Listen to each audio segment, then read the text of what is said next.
All right, everybody, welcome back to another episode of Energy Bytes.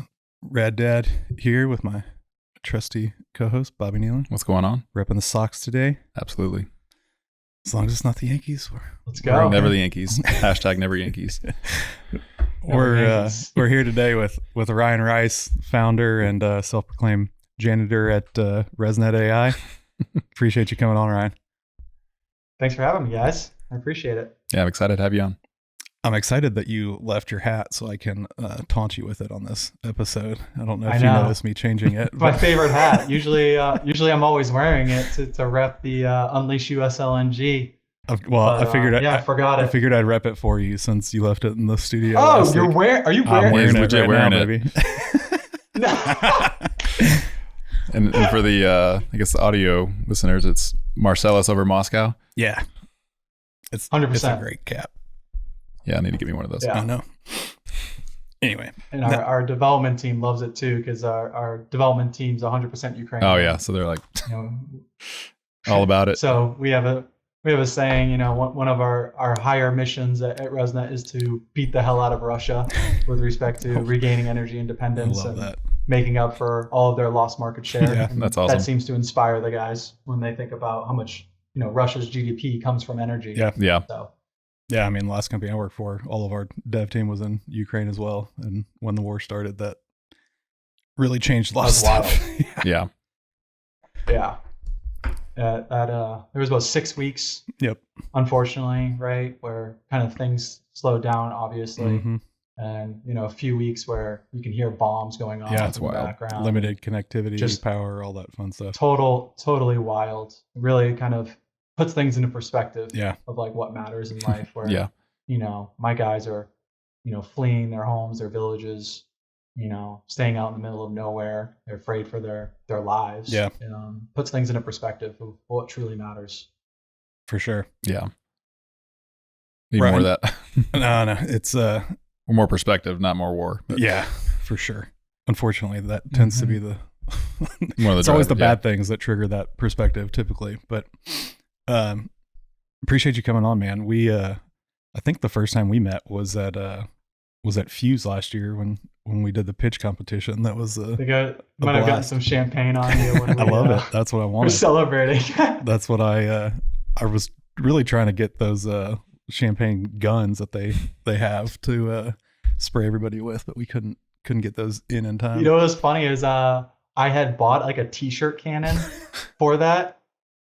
It was like, give the people what they want. But I showed up to Fuse and like this thing was like a legitimate like device where, I'm like, man, the cops stopped us when we were coming in with it because it looks like a sniper rifle, like rocket launcher. Had to explain to them like, no, like this is a really dumb idea I had with shooting people with the t-shirt. He's bringing a big gun. And then like I'm putting the thing together and it's like you need a CO2 canister. I don't have a CO2 canister. I run down to like the Sports Outdoor, like, no man, like you gotta go to the gun, we don't have that, on stock. So didn't get to use the t-shirt cannon, but it's sitting in my closet, for the next time. Yeah. Yeah. We'll have to find some ways to make use of that. I think that's awesome. I didn't know you had a t-shirt can with you. That's incredible. Pro tip for Just in the back. all the pitch competitions and tech night guys for next year, right? Yeah, you got to do it. Maybe we'll break it on. Give the people next energy tech night. Give the people what they want. 100%. Well, Ryan, tell us a little bit about you. How'd you end up as a founder at ResNet? How'd you get into the kind of energy tech space? That's a great question. I mean, kind of a long journey to this point. But our family, my three brothers, myself, we're originally from Boston, Massachusetts. And so I broke out into the industry actually when my older brother Toby, founded and started Rice Energy. I was in high school at the time. Ended up moving in with him to kind of just, it was always cool to hang out with Big Bro, learn what he was doing. So ended up moving in with him after high school. I was the lackey intern, whatever they needed got done. So I didn't know what I was doing at that time, but a lot of, mining the court docks, for landowners, that was the name of the game then. I had no idea they didn't really educate me as far as like why I was doing what I was doing. Just go do this. But kind of started doing that, got to go out in the field, right? After, business moved from land and developing our land position to actual operations, constructing well sites, the pad, drilling of the wells. So started working roustabout, worked on rig floor, for a while. Got to snub in tubing in our first well without knowing that that's the most dangerous oil field operation. They didn't tell me that.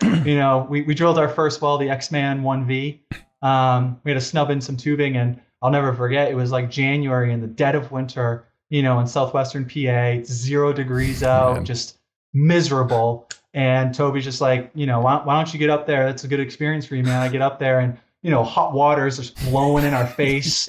And you couldn't get me down from that rig floor because it was so much better than being on the location, freezing my ass off. So after about 2 years of doing that, I realized I was never going to have a girlfriend or a life living in a trailer in Greene County. Greene County's great in Pennsylvania, but not the best, nightlife or anything for a 19-year-old.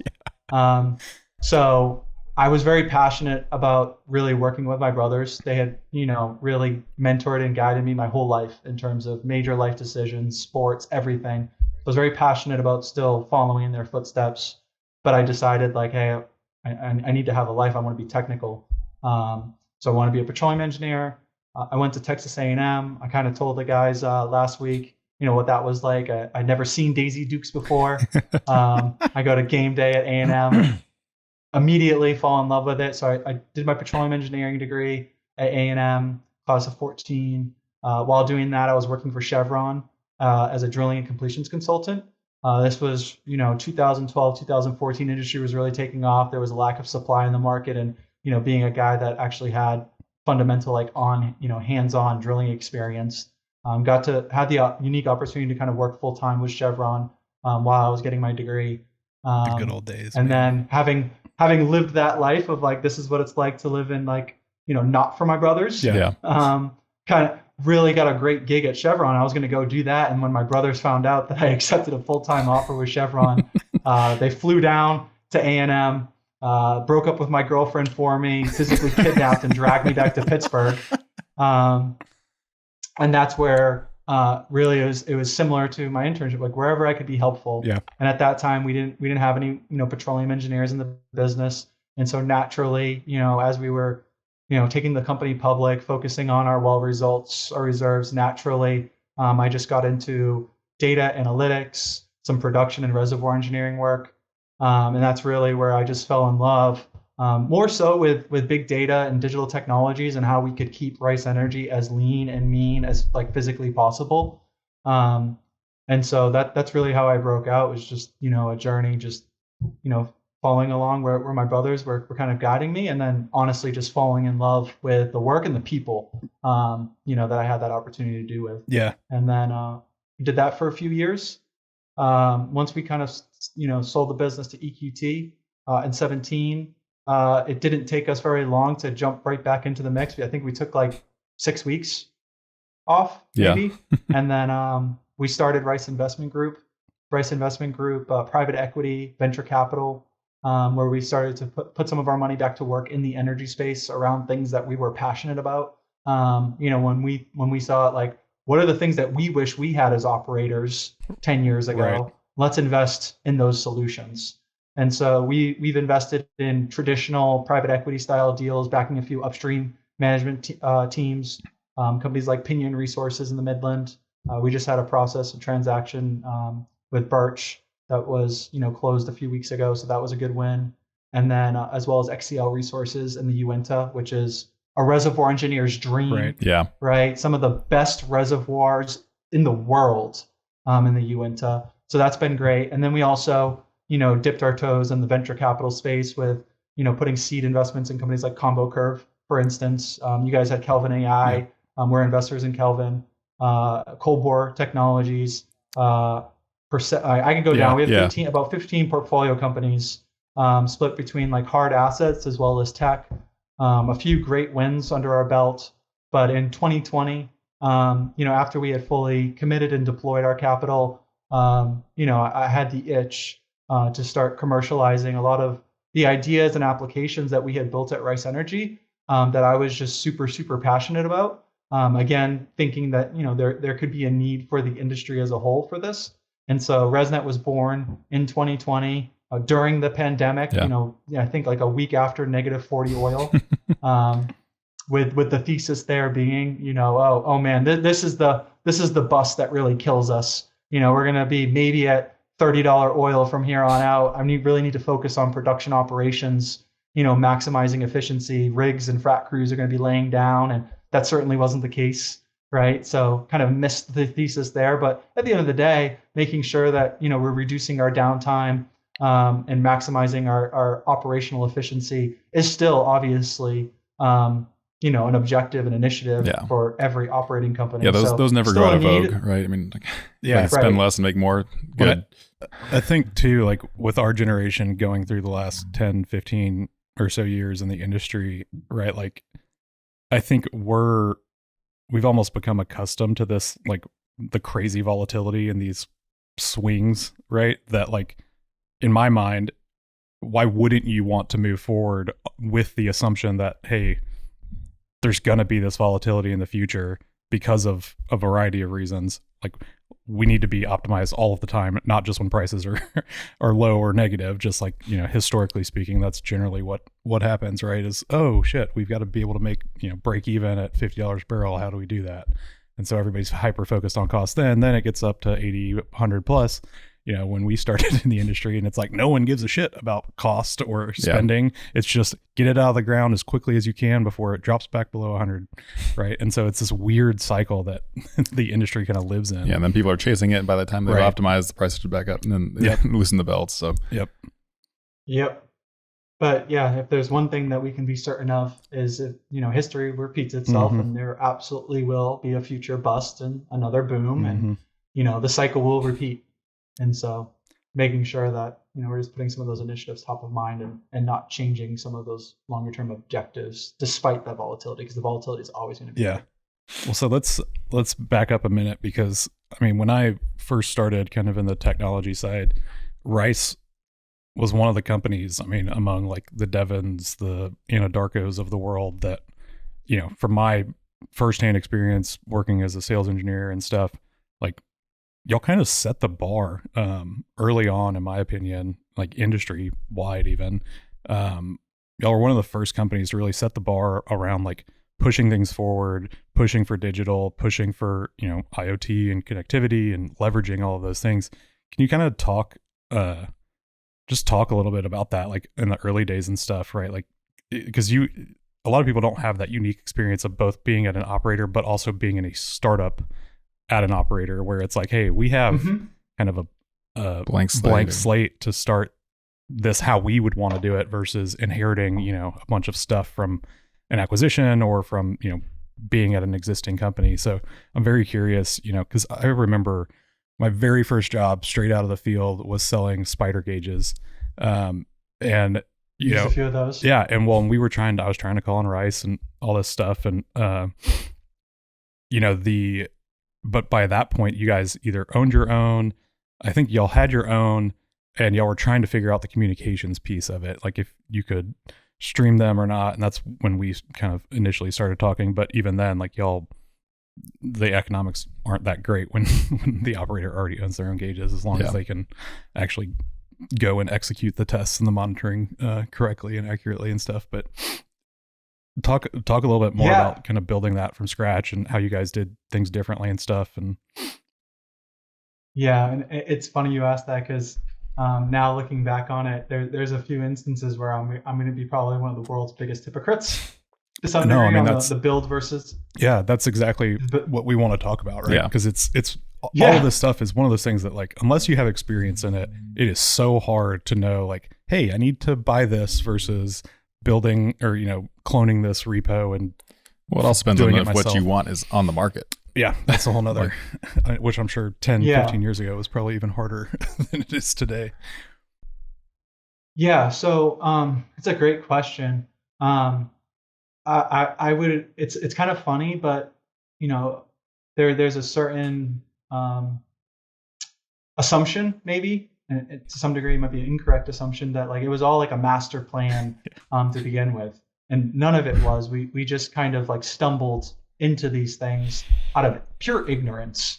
To be quite honest with you, pure ignorance around what type of solutions were available in the market, right? Where there were a few instances where we were custom building solutions where if we just had better education, similar to what you guys are doing at Digital Wildcatters with helping promote that education in the industry, where we might not have custom built a few of those solutions.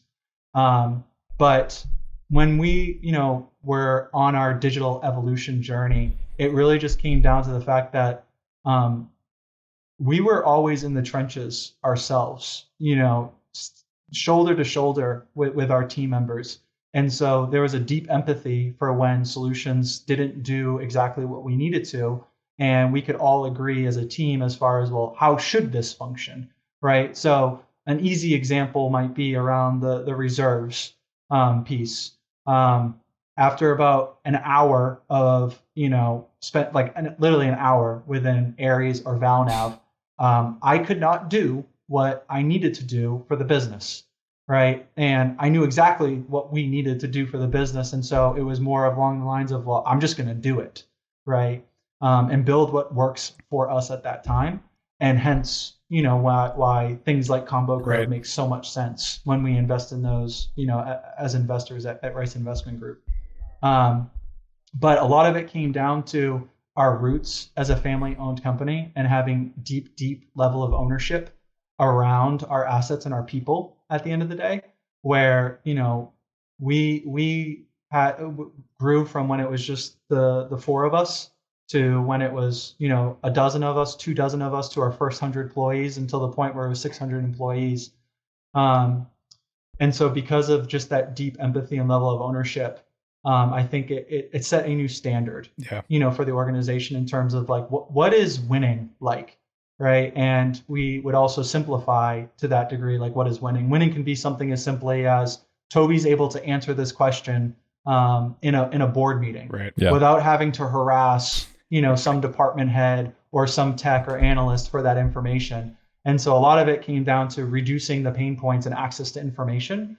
And that's where, again, almost accidentally or serendipitously, we had made the decision to start building everything within a customer relationship management platform, mind you, called Salesforce, right? The quintessential CRM, the ticker symbol CRM, because the access to information and the transparency it provided the organization, as well as just the added layer of accountability, right? And what that I mean is, it's one thing if someone's emailing me for something, right? And then perhaps the day gets ahead of me, there's a few fires I need to put out, and I just forget, right? And I'm only accountable to that one person. And hey, man, I'm sorry, I the day got ahead of me. I'll get to it tomorrow. And it's a whole other world if someone is requesting that information like in the equivalent of a Facebook page, where the entire organization can see that my peer has asked for my help on something. And did it take me an hour to get back to him? Did it take me a day to get back to him, or a week? That layer of transparency around like who is helping one another in the fastest, bestest way possible, then, to some degrees gamification, which we can talk about as far as ResNet's concerned, around social influence. But just having that transparency was a lot of the reason why we made the decision to go to Salesforce. And then really just understanding how we could digitize quite literally like every business process to understand, again, like, are we winning, right? If we're going to be going into this quarterly call, how do we have the confidence that we can answer every question that's going to come to us, and that we're proud, to speak to these results? Because it just came back to like this, our name was on the building. And so we took a deep level of ownership of being the best that we could be.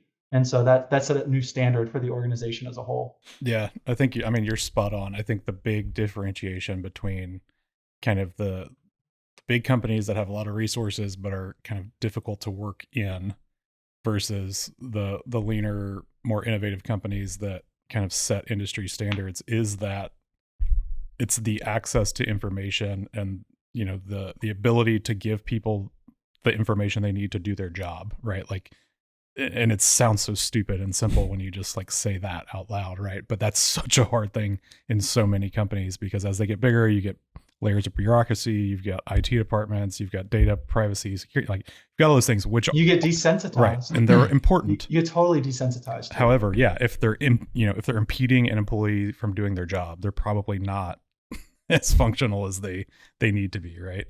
Well, and yeah, like I'm glad you brought it up, because I was going to bring it up if you didn't. But even just something as simple as Salesforce, right? Like you talked about, the psychology side of it.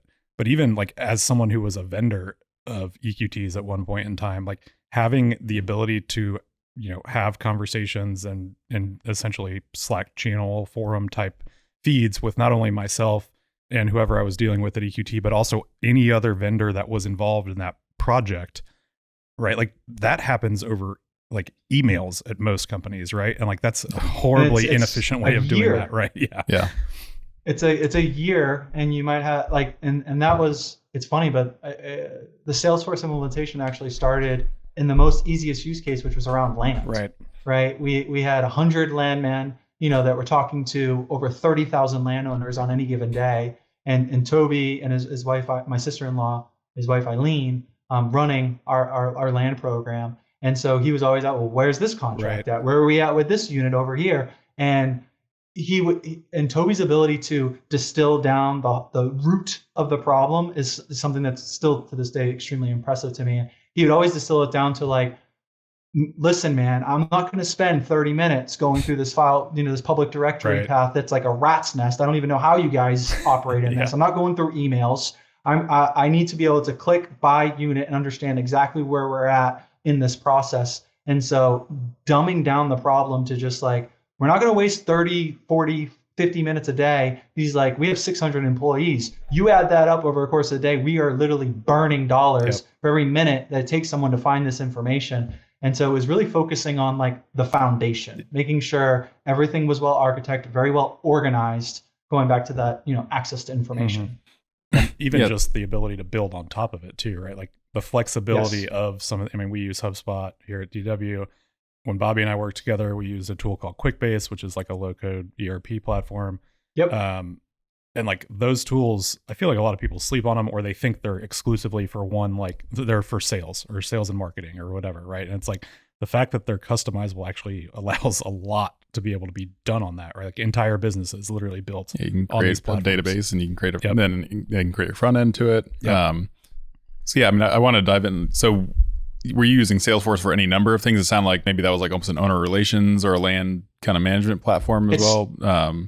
It started with land, right? And then like Salesforce implementation was great. Don't get me wrong. Yeah. Absolutely. One of the best solutions, but it also took an insane amount of investment and time and resources to get it to work the way we needed it to work. Yeah.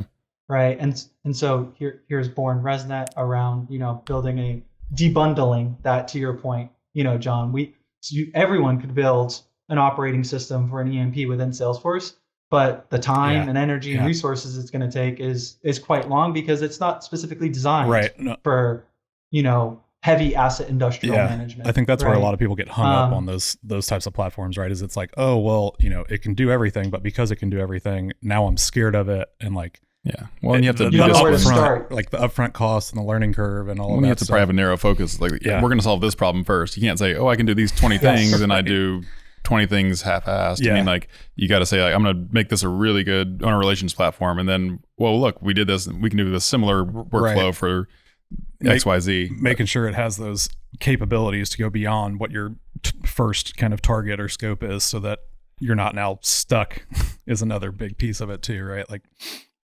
right. Yeah. So we started, and then we started in land, and then fundamentally the deployment and adoption across the company was with respect to our business, right? So, okay, land, that is taking that, we have that under control now. What's the next part in the process as far as the cycle of a well? Okay, permitting. Right, now we go to permitting. Let's digitize all the permitting processes. Okay, now that's good. What's the next step? Construction. Okay, let's get construction. Yeah. And so we worked towards the wellhead. Gotcha. One by one, department by department, to get that adoption, to get that buy-in from the entire company, right? Respecting everyone's, bespoke, nuance, edge cases, to their flows and things like that. But one by one, focusing on the departments, working our way back towards the wellhead. And that was a 4-year journey. Yeah. Did it help? It sounds, because you started with land, I'm assuming you structured, and you can tell me as much or as little as you want here, but it sounds like you started where it was structured basically down to, the asset lease kind of level out of the gate, which probably sounds kind of, again, obvious, but I don't feel like a lot of people, like, because it was founded, the foundation was that, moving it from there all the way to, production and operations makes sense, because that's how all those are kind of organized and categorized and grouped anyway, right? Mm-hmm. Yep. And there were some growing pains, right? Where, how we architected things for land was not how things needed to be architected, right, for the lease operator working on that well, right? But you're absolutely right. We would start on like a unitization lease level basis, getting all of our landowners the contacts into those, leveraging cases, to digitize the work. Mm-hmm. That way, Toby, the brothers can understand like who's doing what, right. How are we winning today? And then eventually working towards, where Salesforce served as, our asset management system. And so with ResNet, I'm working backwards now, right? Focusing at the wellhead, production operations. And then as there's potentially other use cases within D&C or things like that, we could look at that. But right now, our primary focus as a startup ourselves is on production operations. Sweet. So how about if we want to pivot and make it, a little more about your personal journey with tech and everything? When did you get in? I mean, do you code, or when did you start getting into even some light development? I mean, was this something, did you ever touch it in high school, or was it just kind of as you got into it and had problems you needed to solve, you kind of figured it out? Yeah. The latter, right? As we had problems just figuring out, self-teaching myself. I don't do as much deep development work today, just given my current role as janitor. Yeah. But at Rice, very much so, punching in the keystrokes, coding a lot of our solutions. I started off, in VBA, even if you want to call that. Yeah, no, that's coding. But some of the things that we were doing, but sure that really complete. kind of opened my eyes.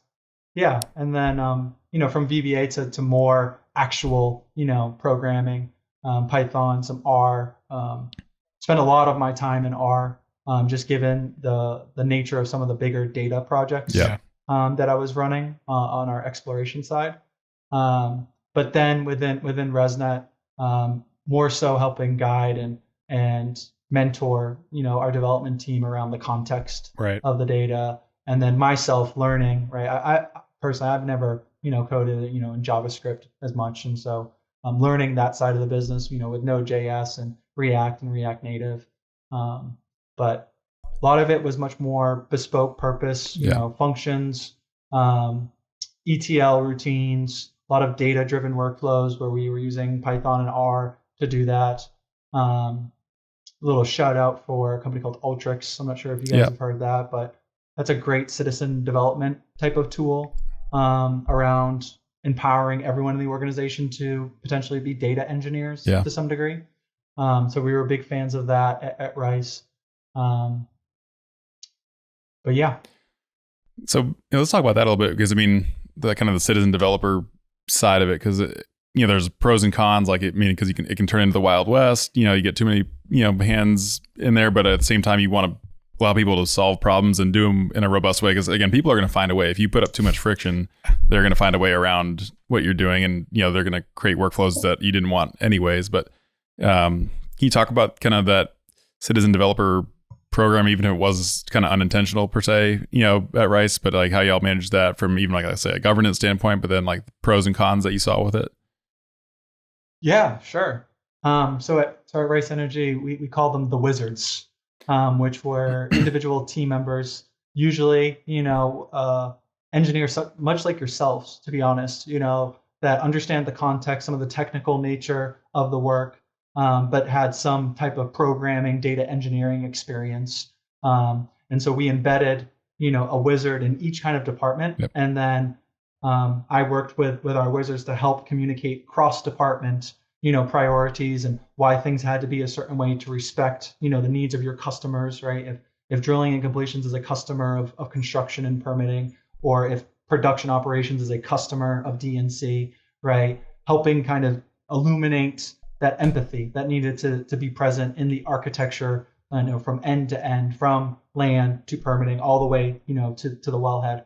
And so we embedded, these individuals in each department, and then, just kind of typical project management, weekly type of scrums, stand-ups to understand where different objectives were and how all of those puzzle pieces came towards our higher order objective as a company, right? So digitizing some processes where we knew we were, spending hundreds of hours, between multiple different people to get these processes done every month or every quarter. Yep. And focusing, where there was a lot of juice to be squeezed. No, absolutely. I mean, that doesn't sound too dissimilar to what we're doing. We've got kind of a, you call them wizard. I mean, we got an analyst in each different group, and then, they kind of sync up with my group, and I don't manage them per se. They report to the, production engineering manager or the D&C manager, but, we sync up every week. What are you working on, and making sure there's no overlap. That again, that they know what's going on in the other groups so that they can leverage what other people are doing. So no, that's, at least encouraging maybe to know that we're on a good track or something that's been done before. So yeah, and to your other question in terms of like sometimes it can be chaos, right? Yeah. Absolutely. I think there's a certain level of chaos we have to be comfortable with if we're going to be moving at the velocity that we need to be for the business. And so managing that, and now it's a separate problem. How do we manage this chaos, right? And so we fundamentally, had the opinion at Rice, we need to empower every single one of our team members, of our employees, of our partners to get their job done at the end of the day. Yeah. And, I would always joke, like, how dare I tell someone what tool they can use to get their job done? Amen. It's not my job to tell you what tool you should be using to get your job done. What should be my job is how can I empower you to use the best tool for your job and make it work for your customers, right? So my philosophy has always been using the best solution to get the job done and treating the integration of it as a separate problem. Yeah. And so I see a lot of organizations today, this might be like a little bit in the weeds, but, Bobby, you mentioned, data analytics at Grayson, right? And, you're doing some work in Spotfire. Yep. I see a lot of organizations right now where there's an internal fight with IT to get the entire business into Power BI. Why? Because Power BI is much easier to manage. It's cheaper. It's cheaper, free because they're giving them all the credits for an Azure shop. Right. But we have a lot of organizations that are forcing users into Power BI without actually listening to some of their customers, right? Like in Reservoir, where we're doing these massive big data projects where Power BI is just honestly not the best tool for some of those problems. But now you have this tension between IT and the business where they want everyone in Power BI, and you have the engineers that are actually doing the work every day saying, like, I can't do what you need me to do in this other tool. And then there's just constant friction around like everyone's mindset of wanting to get like everything in one place rather than perhaps, viewing it like perhaps we could have one middleware integration place that everything connects to, but we can use pinpointed solutions, the best hammer to nail that nail when we need to. No, 100%. And so Amen. That's where I spend a lot of my time is on the integration kind of middleware front, trying to empower the teams. Yeah, because that's kind of where we're using Snowflake, and that's our data warehouse. But and we've talked a lot about this. But say our accounting department, I'm not going to pry Excel out of their cold dead hands. Like, so I can either fight it. Good luck. Or I can help them. And so now they're pulling data in, whether it's directly from a Power BI data set or from an ODBC connection to Snowflake, and they're getting reproducible workflows, but they get to work in something that they're comfortable with, and everyone wins. Yes. It's funny because you've mentioned 100%. Empathy quite a bit, and I was kind of going back and forth with a guy on baseball Twitter side, but he kind of asked a question about what does meeting people where they're at, mean to you? And I kind of brought up that example, and he's like, well, why do you think that is? And I was like, I think a lot of people, kind of like usually in IT telling people this is what you have to use. And it's like, it's because they don't have any empathy. They're not on the ground floor. They're not there trying to close the books at the end of the month. Like, my revenue accountants, maybe they could be better if they could learn some Python and do something like, but they don't have the time. They're trying to close things out. Like that is the last thing they want to do is learn a new tool. They know they can get the job done. So why don't I help them where they're at and make their life better, make it easier, and everyone wins because the company gets to do things more efficiently too. Yeah. Well, and it's like if you're forcing Power BI in for whatever reason, but let's make the assumption that it's because you're getting a hell of a deal on it compared to Spotfire, because that's their it is. I just re-upped our Spotfire subscription. You're getting a better quote unquote deal. Right. Well, that's what I was getting at, right? Like, so the per seat license is cheaper or free, whatever. But then now these people that are Spotfire experts have to spend hours, if not weeks, learning all of this new stuff and refactoring. If you're going to get off the Spotfire, you have to refactor and then migrating. Right? And there's no investment. Yep. There's no return on that investment. Right. Like this is working for us today, right? Why are we going to refactor everything for some unbeknownst reason as to just the idea of getting everything in one place? Like if it's not performance, if it's not showing that like, hey, this is going to save you hours and hours of time where there's like a very tangible difference there, then like I could not agree with you more. And I think a lot of the stuff you've talked about today is just like, it's so simple again, but like focusing on the amount of time that an employee spends doing something. And if you can reduce that or eliminate that or automate it, right? Like how much more time that 6-figure employee that you're paying to sit there and the entire staff of those 6-figure employees in the accounting department or wherever. And it's like that compounds incredibly quickly when you start thinking about how much they get paid per hour and how many hours every single one of them is wasting on this stupid step. Yeah. And then they can focus on strategic work. Exactly. Right. Like, they're actually subject matter experts in. Right. You're not paying them because they're good at Excel. You're paying them because they understand accounting or they understand reservoir engineering. Just let them work on more higher value work. And I'm always very cautious about this, but I think it does resonate for a lot of folks lately around like the build versus buy, which is I asked the question like, hey, are we an oil and gas company or are we a software company? Oh yeah. Right. And we are not in the business of building the best software solutions. We're in the business of building and delivering the best economic wells in production to our shareholders. And so to your point, once we start thinking about the cost of everyone's time, we emphasize that a lot in the decision to build versus buy, right? How quickly can we do this internally versus externalizing this? Are these the best players on the field to be doing this? And so there are companies like EQT today, EOG comes up a lot, where they have some amazing talent, right? And they very much should be continuing to build internally because they've acquired that talent over the last 10 and 15 years. However, for other organizations, like I think we're kidding ourselves if we think that we're going to even remotely get the best software talent, because the best software talent is going to Silicon Valley. They're going to work for Facebook, right? And we're kidding ourselves if we think that the software talent that we're hiring, for a West Texas Permian company is even really remotely be able to compete with a software company where that's their sole focus and their sole job, and they're going to be the best tool or player on the field to solve that problem. And so being a little bit less egotistical or prideful around what we're the best at, and really just encouraging people like you need to focus on what you're the absolute best at and surround yourself with other individuals that are the best players on the field for those specific use cases and problems. That's so spot on, because there's so much there, right? Like the again, it just boils back down to that time piece, right? Like if you can subscribe to a software that's $10,000 a year that prevents you from hiring someone that's $50,000 a year, that's pretty easy, like back and forth, right? Like but yet that becomes such a like difficult thing for, generally speaking, the industry to kind of think like, just, you got to change the way you think about it. Right. And then to your point too, right? Like not only are we not we're not going to be able to compete for that talent, but even then it's like, okay, they're looking for it. They can pay them if let's just say hypothetically speaking, everything's on par as far as compensation and stuff. But then it's like, oh yeah, but you need to be in Houston or you need to be here, right? Like just the mentality, the mindset of the way they approach it, right? Is it's like, why would I live in Houston if Facebook's willing to pay me the exact same amount of money to let me live wherever the hell I want to, right? Like, and there's just that much little extra nuance there and all those little things too. And so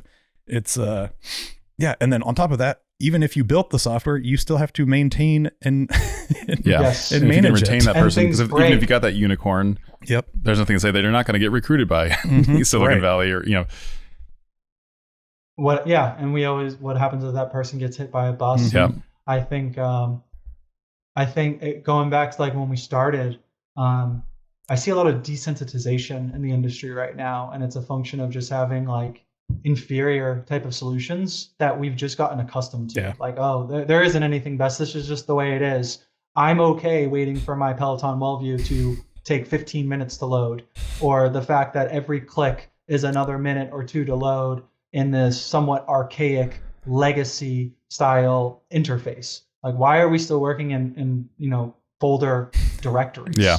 Right. And it just comes down to education of where I feel like if the industry had understood, like, there's other solutions out there, here's what they feel like, then I think a lot of people would almost have, the analogy I use is like, we're walking on a treadmill that's like at an 8% incline, although we have no idea we're at an 8% incline until you get off that treadmill and you have no incline. You're like, holy shit, I was on hard mode for the last 3 years. This is easy mode now. And reinstilling that belief that there's always a different way to do things. And sometimes the way we're doing it today isn't absolutely the best. And it comes down to like, okay, if we can quantify how much time that's costing the organization or the things that we can't do, then we can determine, is this something, is the juice worth the squeeze? Or is it truly like, no, this works for us and we don't need to focus our time, versus instances where thousands of hours are being allocated to it, but our mindset is like, well, that's just the way it is. That's the way it's always been, versus like, no, we should actually be thinking about this differently because this is unsustainable. If we lose these two key points in the process is going to slow down dramatically by 60% because of that tribal knowledge. Right. And so all goes back with Salesforce. It was getting the tribal knowledge out of our team members. That way we could be the most efficient operator, right? Let's not take 8 weeks to onboard a new technical member. Let's take a week, right? And to do that digitally, as far as, no, all you need to do is, go to this one page here, not these 8 different applications or 15 different bookmarks in your browser. Here's the guide. There's a lot of disparate system Everything's problem linked directly in the guide, just like a Notion page or something like that, and it takes you directly where you need to go, right? Like that's well, and to your point too, right? Like y'all use Salesforce, but you didn't get rid of everything else, right? Like Salesforce is the repo, and you still had the end users using the tools that they knew or wanted or liked or were best or whatever on that end. So I completely agree. Like that, this kind of centralize the important information, make it easily accessible to everybody who needs it. So you're not having to build dashboards for people to be able to see, all of these things. It's like, it's accessible to anybody in the company, and it's accessible the exact same way every single time. Right. I'm curious actually on some of your experience and both good and bad on kind of R and Python tools and libraries that you used during your time and some of the different projects you were working on. Spent a lot of time, and it all goes back to our passion for backing Combo Curve. Spent a lot of time mutating libraries, specifically the Arps DCA package within R. Derek Turk, just by the name, former guest. Yeah, sorry, Derek Turk was on one of our first guests. Author.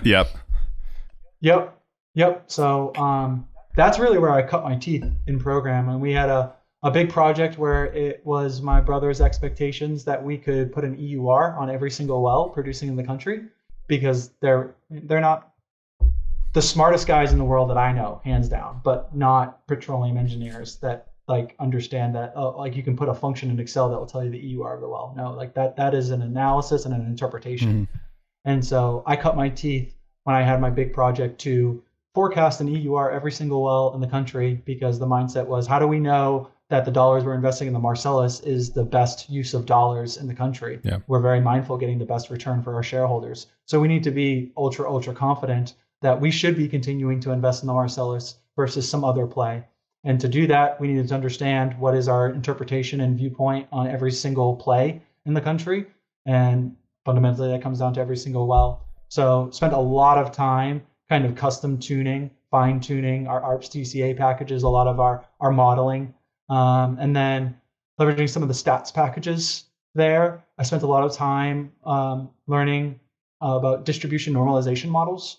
I see a lot of, I'm not going to throw rocks here because I think there are specific use cases for that, but I see a lot of black boxes on the market around predicting well performance.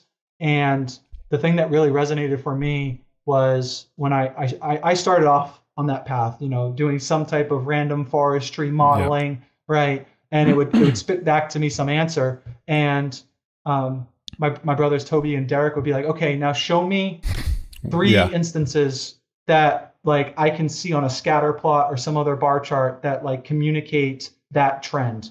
And then that's where I had empathy for my customers, which was like, oh shit, like I can't show a simple scatter plot that communicates stage length has a higher order variable influence on well performance it's good, than trust profit me. Intensity. Right. I got it. And so I didn't have that luxury with my brothers. They held me to a higher standard in terms of being able to communicate and get everyone on the same page. Like, why are we focusing on our stage and our perf design rather than pumping 4,000 pounds per foot, where what the market is, trending. And so I needed to be able to put things that everyone could understand. And so I went from more, black box ML models that I couldn't explain why they were saying what they were saying. And I went more towards a hard-coded distribution normalization angle. So when I look at a distribution of wells of a population that have these type of features, right, and I compare it to a different sample set of wells with a different set of features, now I can understand how performance is related, and I can scale the distribution of one set to another set. And that gave me the cold comfort of being able to explain, well, why do you think this well would have had a 40% uplift if we did this other completion design? Well, here's that sample set of wells and their performance as to why I'm scaling this well up or down 50% of what it otherwise could have done if we did this other completion design, if that makes sense. Yeah, 100%. I mean, explainability is a huge piece. And that's why, everyone wants to rush to their, like you said, random forest or XGBoost or whatever. But it's like, sometimes, again, linear regression, if you can make that work, if it's within a similar amount of properties, what am I missing the word? But like accuracy. Yeah. Then it's going to be much better because again, most people can look at a plot and see, right, here's a line, here's how it fits the points. They can understand that. But if you just give them this is 5% better, but as a deep learning model, like, so what? I don't even know what the heck happened in there. And then you don't even know if you're overfitting. There's just so much that goes into it. Yeah. And I always just thought back to one of my professors at A&M. He would joke like, you know what a reservoir engineer does, guys? And like, we get all these technical answers that were like super in the weeds, and he would just dismiss all of them. He's like, no, we draw straight lines through things that are not straight or linear. Yeah. That's what we do. And so I took that like to heart in terms of how can I linearize all these non-linear equations. And so my passion for data analytics, it actually started in 13, 14 around quantitative multivariate analysis. I had a project at Chevron that I proposed, which was how can we understand these completion design trends. So this was Delaware Basin. There was less than 1,000 wells drilled in the Delaware Basin at this time. And so, that's crazy.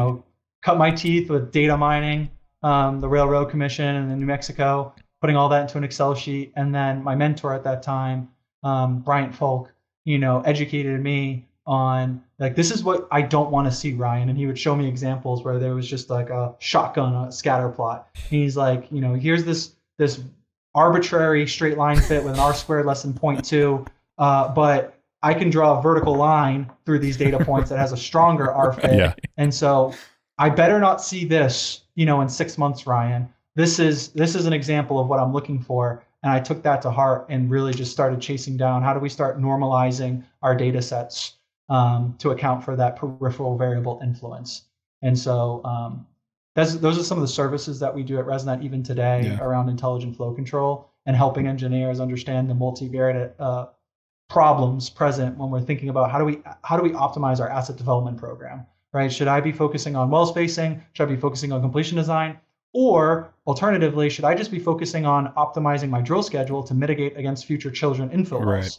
If that's the one thing I can do, that's an easier problem for me to solve than potentially come up with a new theory around modeling the subsurface that, tells me this completion design variable is more important than the other. Yeah, I think one of the big challenges that a lot of people have in our industry, especially because we're full of engineers, is one, everyone has to know how things work, right? So black box AI, not going to cut it, even if it is better most of the time. And then, the other part of that is, this kind of back and forth between physical and statistical models and analysis, right?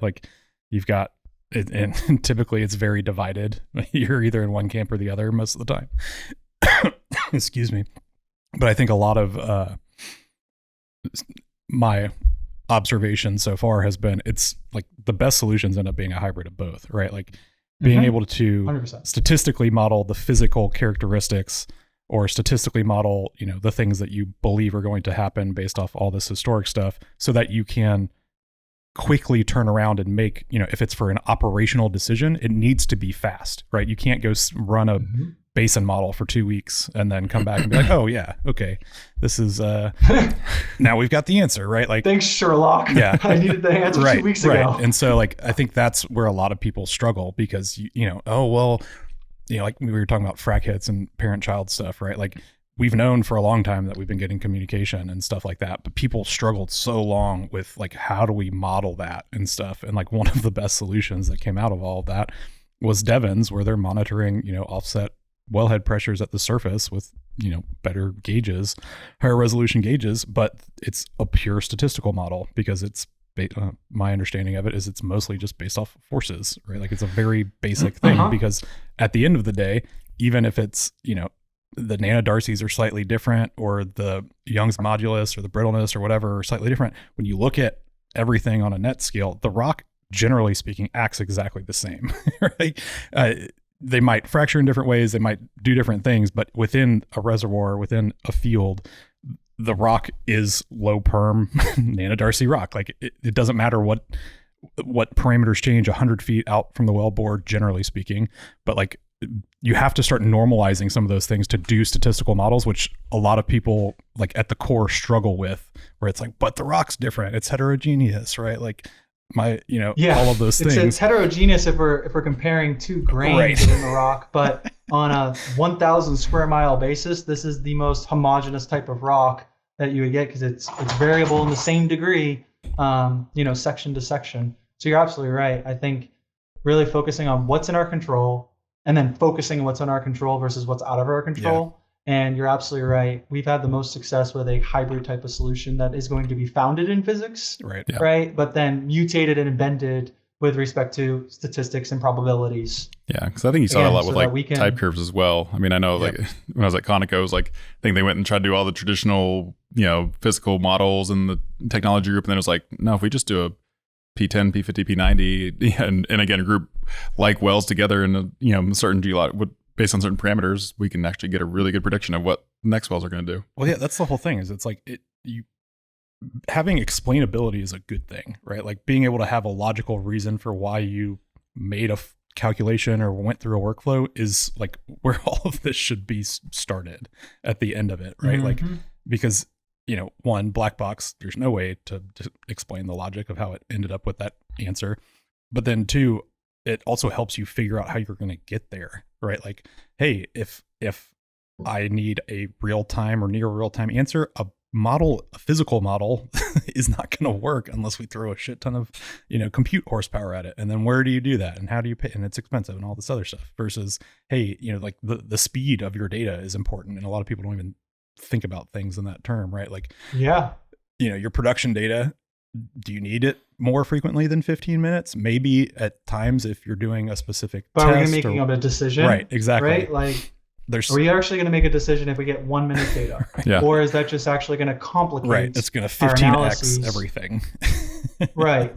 And so you mentioned Devon's approach with interference modeling. We're actually working with Devon around one of ResNet's services around what we do is flowing well interference tests. And it is empirically, statistically based, and being able to have that explainability, right? And so we've taken that approach because well spacing, communication, child infill is absolutely kind of the highest order variable when we think about optimizing the development program. The problem that we have fundamentally with something like a child pressure group, or in this case even more bespoke with the GQI, is I have to shut in a well. Right. So I either have to shut in a well or I have to do it opportunistically with respect to I'm going to be shutting this well because of an offset frac. Well, I can empathize with engineers with respect to like, well, I'm not going to get this data for every single well. So how much should I be trusting this insight? Because it's one data point across dozens potentially. And fundamentally, I would like to have a solution that I could theoretically apply to every well. And if we can solve the production deferment problem without having to shut in wells, that's interesting, right? Yeah. And so that's one of the ways, as any bootstrap startup, we need to work with operators to understand fundamentally what are the true problems, but we also need to stay alive, right? Be able to keep the lights on and make sure that everyone can pay their bills. And so we spend a lot of time on the services side of our business with these bespoke flowing well interference tests, where we're making very small minor control changes with the chokes on service. Those are making pressure disturbances between all the wells. And we developed at Rice Energy, a workflow to be able to take that pressure data to quantify the level of communication between wells. And so that's been a lot of fun. But in some instances, I still see some engineers where, because they can't model it in their reservoir simulation model, they write it off. Whereas it's like, hey man, but if we all look at this data right here, we would all fundamentally agree that there is something going on. And if we can all agree as to what that variable is, I necessarily don't need my reservoir simulation model to be able to replicate that. Right. Even though y'all come up with different data. Y'all come up with different models theoretically if you both did the same reservoir model, right? Like you might use different inputs, you might tweak something here or there versus, hey, here's the statistical data. We would literally all draw the same conclusions. Empirical data is king. Yep. So let's make sure we take some time to talk about ResNet. Yeah, no, that's exactly where I wanted to go right now. So let's talk about some of the design choices, because I think there's two sides of it. It sounded like, again, you said at Rice, y'all were working from, the lease to the wellhead. Now you're talking about working backwards from there. So there's that side of it. But then also, what about like design choices? Like, again, you got to start in 2020, again, clean slate, modern technology. Like, what did you choose? Why? Did you go cloud? On-prem, like all these different kind of design choices. What DBs, what cloud, and what language stack or whatever. Yeah. What's your stack generally? Sure. Everything's on AWS. That was a rather easy decision, just seeing where a lot of startups were heading. They were heading there for a reason, right? And I wasn't going to overanalyze that as to why are you making this decision. Maybe I should be looking at Azure instead. AWS just had kind of a better reputation from all of the actual tech guys that I was talking. So they're not in oil and gas. They're in traditional ERP SaaS. Unequivocally, all like, no, you're going AWS. So we built everything in AWS. As far as our backend goes, similar solution as I try to approach all is usually a hybrid is going to yield you the best results. So we have both a NoSQL backend through Mongo. We do that for a lot of our containers and our document management. It's the best hammer for unstructured data. So we'll use Mongo for a lot of our containers with respect to dialogue. Dialogue and communication is a huge component of our solution. And then we'll also just fundamentally, you need to have a relational database, right? So we started with Postgres SQL, just very easy, breezy, something we know is going to work, right? But recently migrating to a more better solution, which is Redshift serverless through AWS, which is essentially just Postgres like on mega steroids. Yeah, that's like the data warehouse. So so you're using that more for the data like warehousing or data analysis side of it, because typically you use Postgres with a web app for some of the transactional type data, but you were using it to chew through the data and everything as well. So using like Redshift to chew through lots of data and do it quickly. Yeah. So anything that I would say is more of like a digital tool to replace something that we would otherwise be doing in person. So like communication, we're going to use a lot of Mongo for that. But anything more technical, which would be like more of an analytic tool or a model or something that needs to run a scenario on, that's going to be more structured relational database that's going to be usually living in Redshift. Cool. And then what language did you build it in? Node.js is on the back end, so JavaScript. Yep. And then the front end is going to be React and React Native for the mobile app. So I'm an engineer in the industry. What do I come to ResNet for? What is ResNet gonna change for me? What does it do for me, so to speak? How's it gonna make my life easier? I would probably start out with a discovery.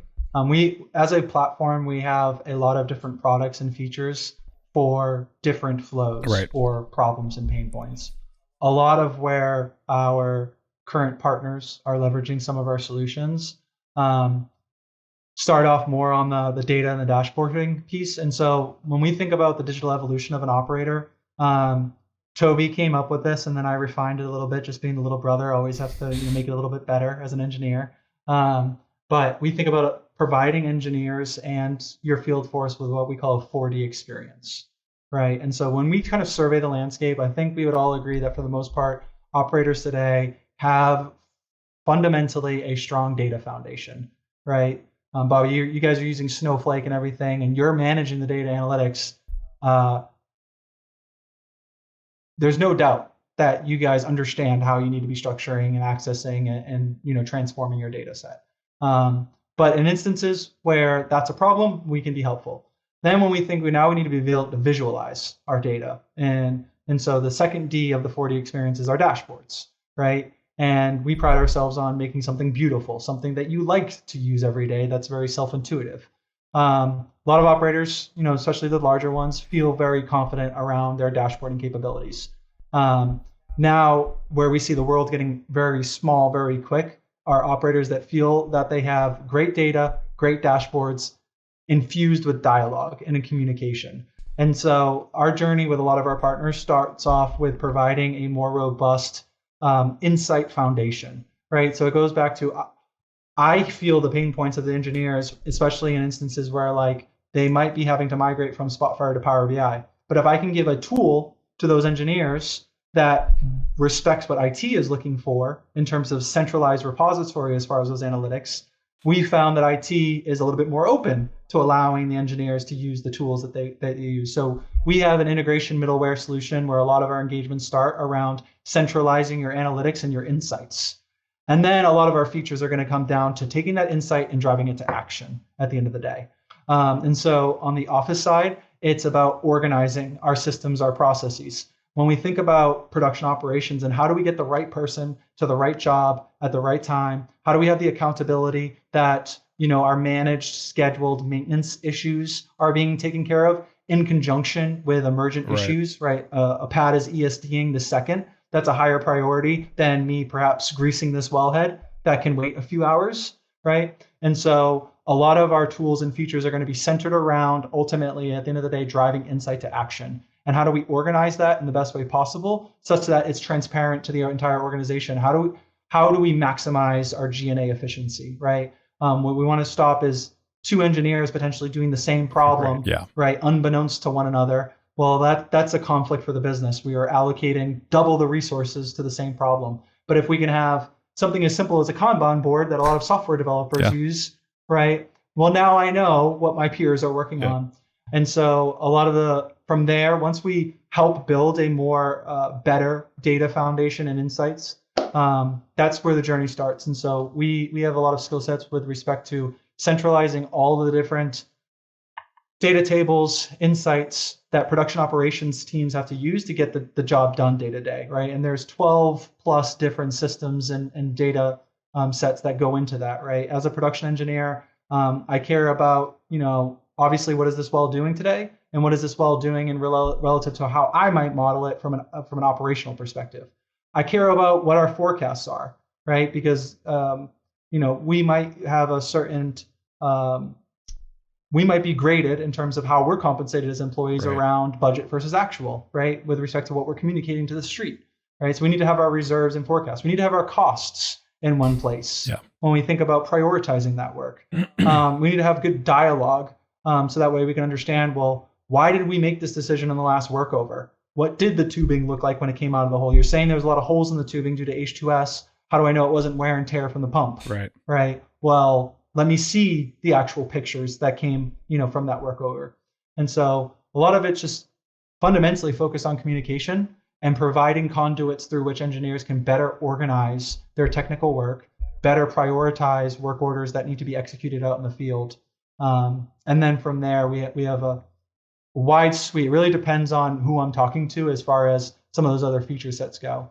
But whether it's operational campaign management, right, and being able to understand, we have 80 different initiatives out in the field, and where each one of these initiatives progressing, right, and seeing that in real time.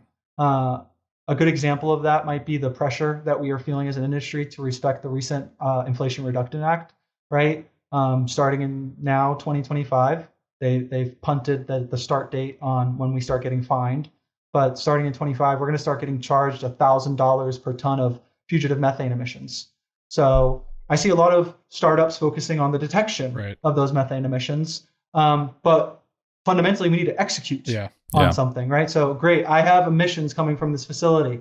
Well, I need to replace the pneumatic devices within this facility. And I have to also replace pneumatic devices across all of our facilities. And that's where I see not a lot of organizations having the visibility that I think that the shareholders deserve to have, which is, all right, we have 3,000 pneumatic devices that we need to retrofit or replace over the next 18 months. And hopefully management has the visibility to communicate to our shareholders as far as how we are progressing on that campaign, so that our shareholders can sleep easy at night, that we're not going to get hit in the face with $1,000 per ton charge. And so that's where we focus a lot of our workflows and our features and our tools, which is allowing the engineers to do what they're going to do.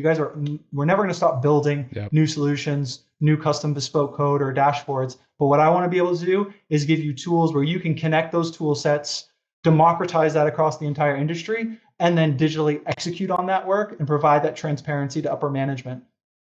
And you've also added a layer of gamification to it too, right? Like, because that's I became a mechanical engineer because I hated how things were designed and how poor the user experience was. And this literally started with my car in high school. But like so many people don't, and lots of users of oil field software, especially legacy softwares, understand this. But like the UX and the user experience of traditional oil and gas software is so bad.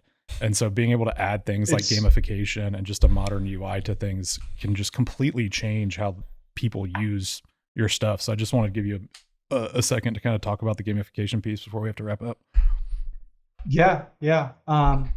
To your point, I think that was the first thing that we focused on at ResNet. For me, it was having the empathy of like, I never had a tool that I actually fundamentally liked using other than Salesforce and Spotfire and Ultrix, right? I had my tools that I loved because they actually fundamentally helped me with my day. But other than that, it was always like a chore, right? And so that was the first thing that I wanted to solve for this industry, is providing a platform that people love to use. And it has to look good. It has to feel great. If I'm going to love using it every single day. And if that's my expectation, is this is something you will use every day, well, it better look and feel great, right? So it started off on the design front. I think that's something that we have allocated a lot of resources and investment towards, making sure that, this feels great. It looks great. I like working in this. And then it came down to the gamification. The gamification actually, like a lot of the things that we're building at ResNet, came from some observations that I had made at Rice Energy. And the story that I tell is, and I'm repeating myself here because I was telling Colin and Jake it last week, but we had just made a large acquisition at Rice Energy. This was in 2016, 2017. We had bought out Vantage for $4.4 billion. And, Toby's, on CNBC telling the street, these promises, like any great founder, does around what we're going to be able to do with these assets, and really stresses that we were so efficient at Rice with our digital tools and our architecture that we were going to be able to absorb these assets with no new hires, period. And, being one of the guys like in the trenches, shoulder to shoulder with the team members, and I'm just like, what did you just promise, man? That is physically impossible. And let me tell you why, right? And I'm looking at our work orders and how many issues we're having every single day and the typical number of issues that we're able to take care of every single day. And out of, thin air, here's another 200 sites and almost a BCF a day of gas that we need to manage, and somehow, some way be able to manage this with no new people. And Toby just like laughed at me when I was just like, why would you do that, man? And he was just like, well, this sounds like a you problem, Ryan. This sounds like a technology problem. And I was just like, what the fuck? Okay. So, I'm for 6 weeks, plugging away at my keyboard, trying to, automate these data transfers, these processes, working on these form fills, to save the guy an extra 10 seconds every day, thinking like that somehow is going to influence how many work orders he can do. But at the end of the day, nothing's going to influence how much time it takes to move that wrench, right? And during that time, Salesforce had released its first and one of its only gamification features around custom badges. And culture is something that, is very important to me, but more importantly to our family and the businesses that we run. And so, after a hard day's work, instead of, going home to our wives and family, who would do that? We were, ordering pizza at the office, and we would just be like, okay, what are some other KPIs and milestones we can digitize for these badges? And so every night we're creating all these different badges, execute 10 work orders in a single day, or for drilling, drill 10,000 feet in a single day, or complete 10 stages per day. And we just started thinking for every department, how can we start digitizing these badges? And it was just fun at that point, something fun for us to do that was still related to work. But during that journey, I started to notice in some instances, maybe Toby and he wasn't walking around the office as often and, shaking people's hands and giving them a, hey, good man, good job, man, on that. And I came to him, I was like, hey, man, I don't think we should be replacing, that face-to-face, recognition that kind of makes us special with these badges. I don't know if we're going to get the same results. And he just like dismissed me. He's like, no, man, the people are going to love it. This is awesome. And I was just like, no, like this is bad. But then, I was looking at our actual work orders, right? This was something that I was focused on, and everything I was doing wasn't actually moving the needle.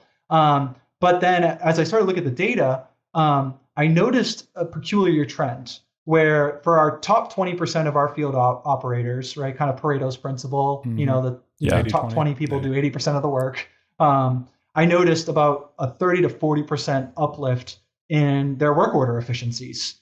And it was statistically significant, right? I had 4 years of very consistent data from, guys that were just absolute workhorses. And to see a stepwise change in their efficiency, that was interesting to me. And so I called one of my buddies, one of my best friends up. I said, "It's Kenny G." And I was like, "Kenny G, you got to tell me, what is your secret? I'm noticing that you are absolutely killing it lately, man. You're up 40% in the last 6 weeks alone. Are you taking steroids? Are you juicing? Like, do we need to juice the rest of our field?" And he was just like, he started laughing at me. And this guy, mind you, he's in his late 50s. He's laughing at me. And I'm like, "Why are you laughing at me, Kenny?" And he's like, "I think it's those stupid badges that you and your brothers keep making every night." And like, I was literally jaw dropped, like, wait, what? Because I'm thinking like I'm giving Toby grief about this, and I'm totally wrong in this point, and Toby's right again, type of thing. But he's like, "Yeah, see, I used to wake up in the morning, I look at this long laundry shit of stuff I got to do in Salesforce, and it's great. I know exactly what I need to do and when and where, and it makes my life easier, but it's still a laundry list of shit I got to do every day. But now, the first thing I do is I go to Chad's profile page and I look at the last badge that you or Derek gave, and it becomes my life mission to get that badge, Ryan, because I'm the number one field operator in Greene County. You know that, right, Ryan? And I'm just on the phone with him. I'm just like, oh my God. Like I thought I found like a cheat code, right, in a game or something.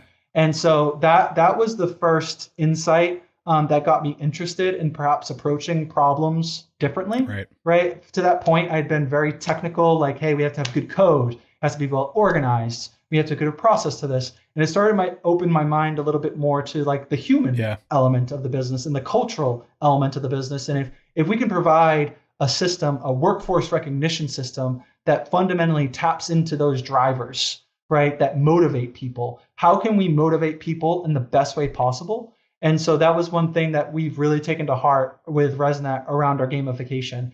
And so, my experience with gamification has just been like most other guys or girls in the industry with, video games, right? So I had my ideas of like, oh, we can do this and this. And then it wasn't until we hired our head of product experience. Her name's Erin Fair.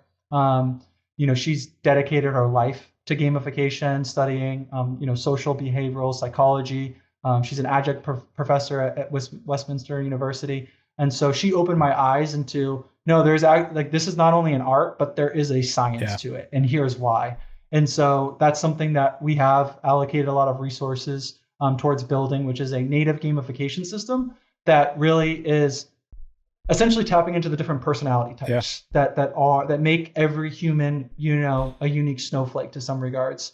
But in gamification lingo, it's your player archetype. Yeah. So, you can do these personality tests that, sometimes they use colors or, animals or whatever. In gamification land, it's what player archetype are you? Are you a killer? Like you like playing Call of Duty? Or are you more of an explorer, like someone that likes playing RPGs, by yourself? Or are you more of, a social gamer where you can't be bothered to play single player game modes by yourself? You only get enjoyment out of a game with playing with your friends. Right. And it's taking all of the different player archetypes and what features, what behavioral tendencies can we inject into the system to understand, what makes this individual tick. How are we going to be able to tap into that person to motivate them intrinsically, not only extrinsically, but intrinsic motivation?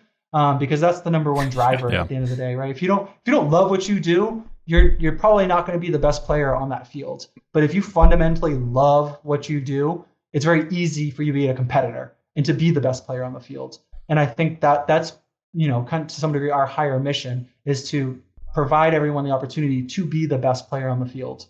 And so things like, bespoke field data collection initiatives, right? As an engineer, I have deep empathy for all the shit the field has to do on a given day. They're the ones keeping the lights on, keeping the gas flowing, keeping the oil flowing.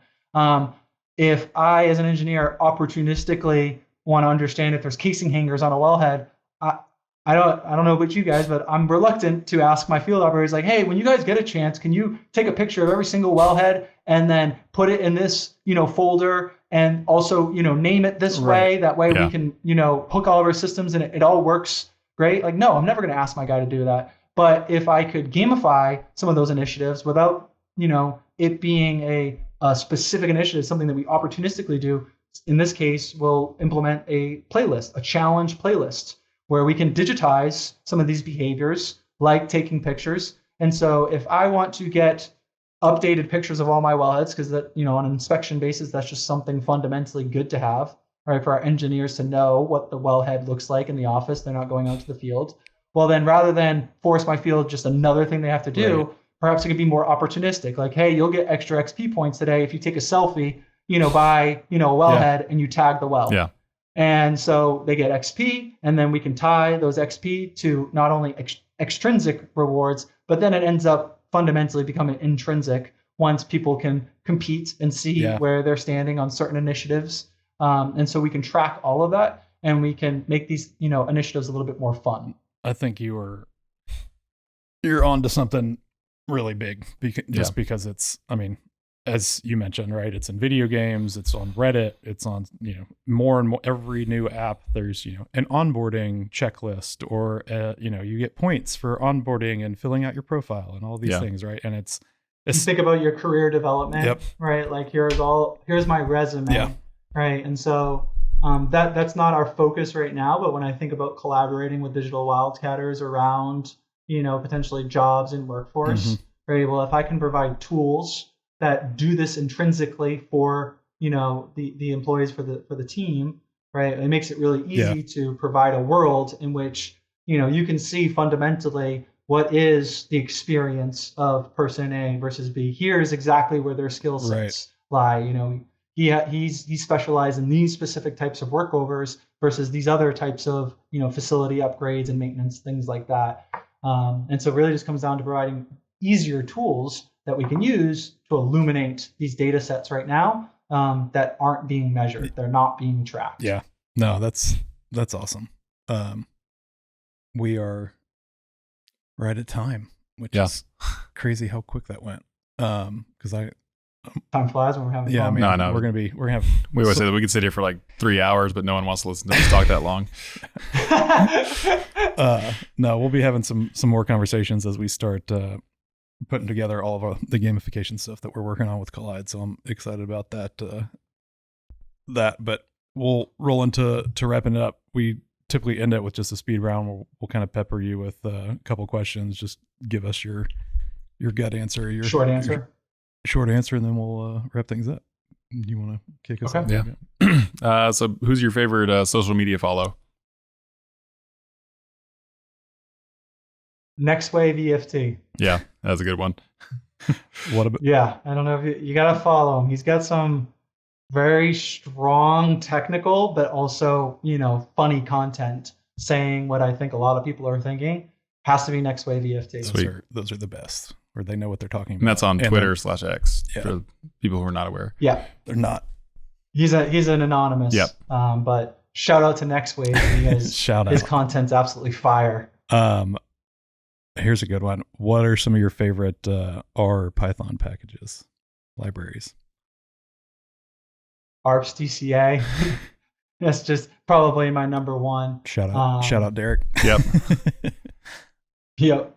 And then just the basic stats package. So not a good answer, probably. Basic. It makes sense. But what's your favorite place to go on vacation? Mountain, beach, or my wife would say I don't go on vacation. Yeah, there's that. I work. It has to be snowboarding though. Yeah, love to board. That's one thing where I can actually unplug and kind of an adrenaline junkie to that degree. So probably boarding. We'll wrap it up with this last one. What's some advice you'd give to someone looking to either transition into the energy tech space or coming out of school trying to get into the energy tech side of things? Number one, that's a great question. Number one piece of advice. Or just some advice that you've kind of picked up along the way from your experience. Be okay being uncomfortable. Yeah. That's usually when you're growing the most. Have empathy for your peers, right? There's a lot of ego in this industry. I think we'd all collectively agree with that. You hear people talking about pissing matches, and I think that's just the nature of our business, right? Because it is a dog-eat-dog world. But having empathy for your team members, because if you can be a good team member, I think that probably, when I think about advice for someone coming into the industry, probably going to open the most doors for you in terms of being helpful, because this industry is so small. You don't know if, the Good Samaritan act you did for someone is probably going to pay you 10 to 100 times return on investment at some point in your career. And so just always trying to be helpful to your team members and understand where are they coming from and how can I meet them halfway? Yeah. Or vice versa too, right? Like I've known many sales guys that, overpromise and underdeliver just because they knew they were going to get that commission on their whatever. And then, do what you say you're going to do. Yeah. Right. I think fundamentally everyone needs to do that. Right. And have that accountability. Cool. No, that's a good one. I'll probably stick with the empathy. That's a good one. Where can people find you? LinkedIn, Twitter, ResNet? Not the best social media guy. Never have been. You've been posting but I am on pretty good. I'm on LinkedIn. Been trying to learning from the greatest here. I'm on LinkedIn. I'm on X. My handle's Do You Even Frac Bro. Same handle on Collide. I got your notification the other day.